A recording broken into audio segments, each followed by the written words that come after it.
Hello అండి, welcome to సరితస్ వాళ్ళు. ఈరోజు మీకు ఒక యూస్ఫుల్ టిప్ చెప్తానండి. కాళ్ళ పగుళ్ళు వస్తూ ఉంటాయి కొందరికి. ఆ కాళ్ళ పగుళ్ళ వలన వాళ్ళు కాలు తీసి కాలు పెట్టలేని పరిస్థితి ఏర్పడిద్ది. అంతేకాకుండా మనకి నొప్పులు, తడిలో పోతే మంటలు అవన్నీ వస్తూ ఉంటాయి. అలాంటి వాళ్ళు ఇలా చేసుకుంటే కనుక ఆ కాళ్ళ పగుళ్ళని త్వరగా ఒక వారంలోనే మట్టుమయం అయిపోతాయండి. చాలా బాగుంటుంది.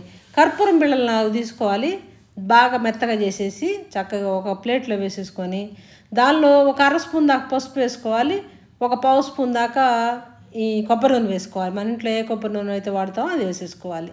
పసుపు, పచ్చి పసుపే వాడాలండి. తర్వాత ఇదంతా మూడింటిని శుభ్రంగా కలిపేసి కనుక మనం కాళ్ళకి అప్లై చేసుకున్నాం అంటే ఎక్కడైతే బాగా పగుళ్ళు ఎక్కువ ఉంటే అక్కడ అప్లై చేసుకోవాలి. అసలు పసుపు అంటేనే యాంటీబయాటిక్ పనిచేస్తుంది.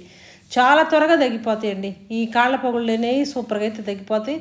మనకి నొప్పులు, ఈ మంటలు ఏం లేకుండా ఈజీగా అయితే మనకి రిమూవ్ అయిపోతాయి. ఇదంతా కూడా ఈ కాళ్ళ పగుళ్ళు అనేవి కూడా సూపర్గా అయితే ఉంటుంది. ట్రై చేయండి మీరు కూడా. టిప్ నచ్చితే లైక్ చేయండి, షేర్ చేయండి.